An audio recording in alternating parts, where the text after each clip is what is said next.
哦，那么冷还在田里工作了。那个是在除草嘛？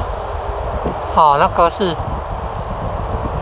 田埂的草除草呢，有那种机器哦，小小台的田埂的除草呢。早上还看到那个不是拔草啊，是那个补秧苗。天气冷呢。你看那个也是补秧苗啊，不是拔草啊。喷农药啊，插秧的可以用机器，那个补秧苗好像都用人力的呢。天气这么冷，今天酷寒呢，超级冷气团。高考还可能变成寒流耶。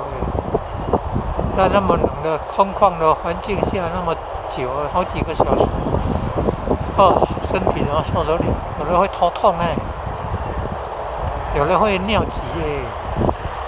你看他吃稻米饭来，背后有农夫那么辛苦耶。大热天是汗滴禾下土。现在春寒料峭，春天那么冷，来个那个超级冷气团说冷霜霜的，冷滋滋的，冷叽叽的，辛苦啊！得了米饭可以吃，真的要惜福啊，得来不易啊。